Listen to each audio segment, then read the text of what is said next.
We're here on the Western Cleddau near Letterston, where in 2023 we did some boulder reintroduction. These boulders were removed from the river as part of some dredging works that happened in 1969 as part of a wider programme of dredging across both the Eastern and the Western Cleddau. When that work was being done, they won't have known the effect that this would have had on the habitat of the Cleddaus. Essentially, removing structure like boulders and large wood simplifies the habitat in a river.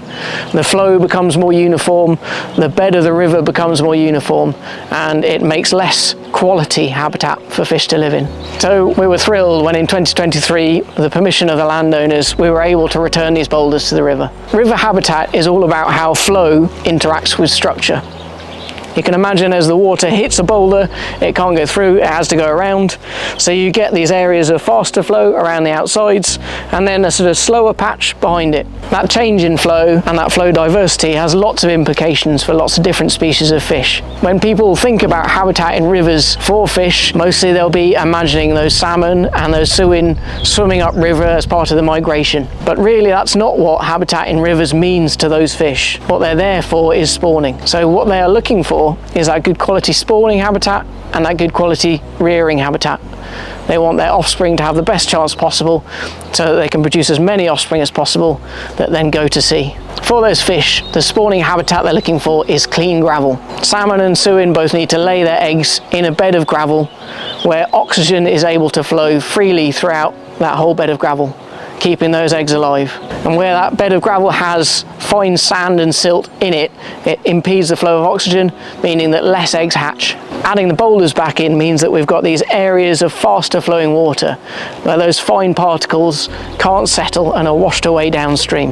As a result, you get better oxygen-rich gravel in those areas and we see an improved spawning. We did electrofishing surveys on this stretch of the river before and after our work and found that in the after sample there was a much larger number of fry. That showed that that winter we'd had a much more successful spawning.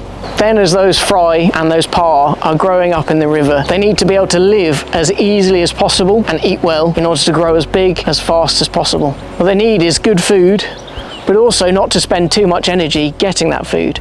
You can imagine the areas behind the boulder kind of provide that slack water where the flow is a lot slower and they can kind of swim very easily in that area and feed in the current as stuff drifts by. This means that they can grow a lot faster and as a result stand a lot better chance in life. That same habitat quality translates really well for all the other species. For example, bullhead, when they have lots of complex structure, they've got lots of places to hide and you can have far more in the same area of river.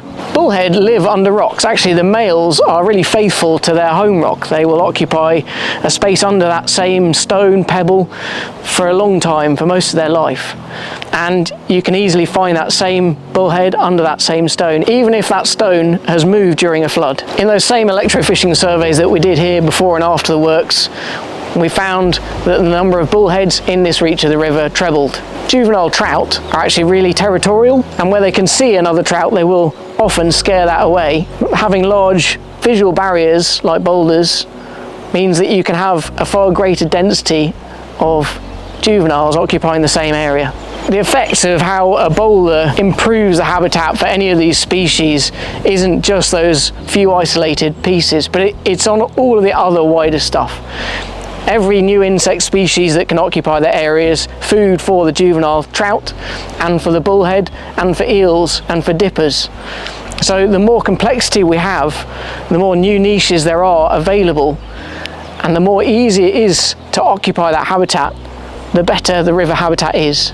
It's a lot of those small factors that add up to the big changes. We were really pleased to see the positive impact that reintroducing boulders here on this reach of the Western Cleddau has had on the fish populations. We look forward to carrying on the monitoring here to see how the long-term impact pans out.